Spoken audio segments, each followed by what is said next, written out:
Après plus d'une décennie d'activité, quelques 27 rapports et études sur la francophonie ontarienne, après des avancées, mais aussi des déceptions, le premier et dernier commissaire au service en français de l'Ontario, François Boileau, tire sa révérence. Le 15 novembre 2018, le gouvernement de Doug Ford décide de mettre fin à son mandat. Depuis le 1er mai 2019, c'est désormais sous l'Ombudsman que travaillent ses employés. Radio-Canada l'a rencontré lors de sa dernière journée en tant que chien de garde des Franco-Ontariens. Ma première question pour vous, c'est qu'est-ce que vous diriez aujourd'hui au commissaire de 2007 qui rentre en poste? Es-tu vraiment certain? Ouais. Non, écoutez, ça a été une aventure extraordinaire. Peut-être que je lui poserai encore la question, es-tu vraiment conscient de ton budget, là? Parce que tu vas vraiment travailler comme un fou, là. Et, mais écoutez, ça a été vraiment, c'est ça, une expérience incomparable, de loin le privilège de toute ma carrière. En fait, la première fois que j'ai entendu parler, bien sûr, j'étais avocat au commissariat aux langues officielles fédérales, donc j'étais conscient qu'il y aurait un nouveau commissaire. Puis je me demandais vraiment, ah tiens, ça va être qui?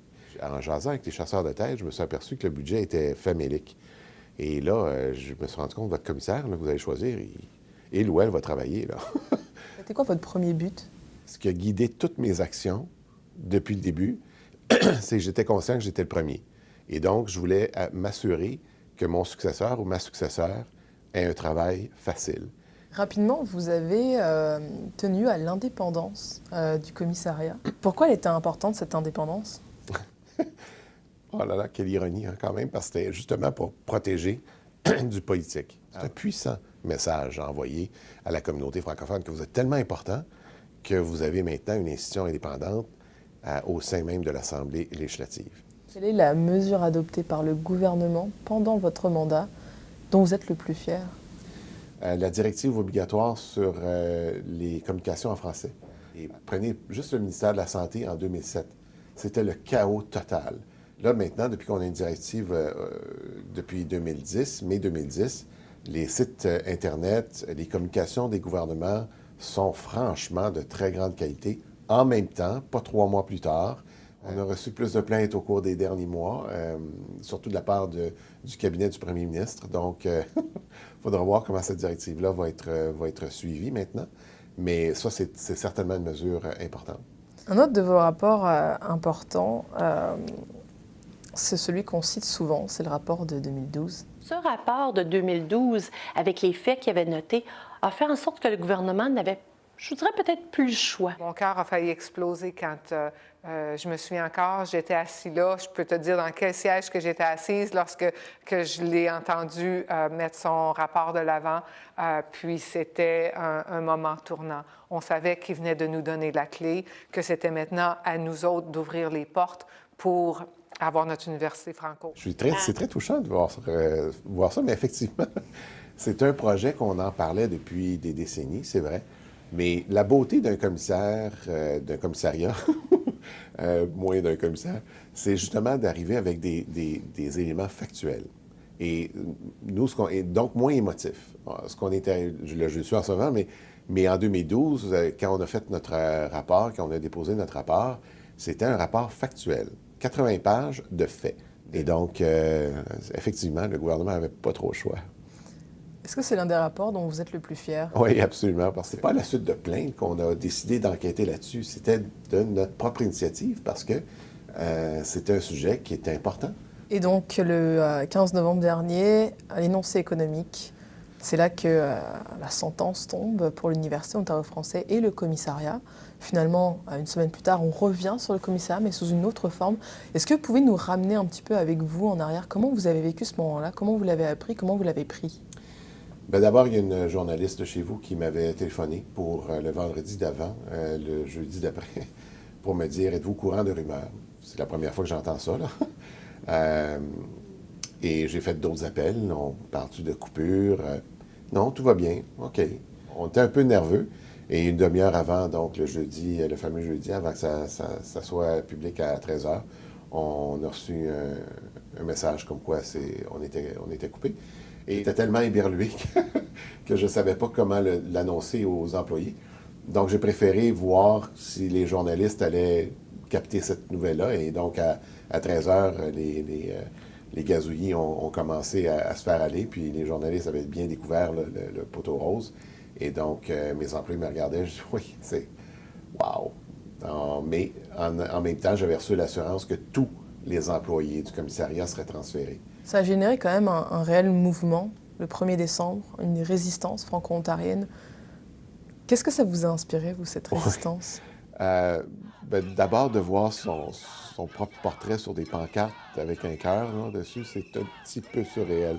Parce qu'il y a une petite... c'était pas à personne, là, mais j'étais quand même un peu fier de voir que la communauté se tenait debout. Mais on garde ça entre nous autres, d'ailleurs, parce que je suis encore commissaire. Les médias me téléphonaient pour me demander quelle manifestation j'allais être. Mais bien sûr, j'étais à la maison. Si on est indépendant du gouvernement, on est indépendant aussi de la communauté. Puis ça, c'est important d'avoir cette distance-là. J'aurais aimé ça, vivre ça, mais c'était juste pas possible. J'ai demandé à certaines personnes de me dire un petit peu qu'est-ce qui a manqué au commissariat. Je vous laisse... On aurait voulu voir une réforme de la loi sur les services en français avant aujourd'hui. Nous n'avons pas fini cette review de loi. À mon sens, on aurait dû désigner la province, du moins les services de la province, bilingues dans le sens-là. Parce que c'est mon portfolio, la santé, depuis 12 ans. Bien, tu sais, là, souvent, j'aurais aimé ça qui aille un peu, tu sais, là, qui aille plus loin. Quel est votre plus grand regret quand vous partez au bout de 11 ans, la chose que vous auriez aimé faire, que vous n'avez pas réussi à faire? Je pense que un renouveau de la loi sur les services en français doit venir au top des priorités. Des occasions manquées, je dirais. Parce que là, ça va être plus difficile. On a changé la loi en décembre dernier, mais pas tout à fait dans le sens qu'on souhaitait.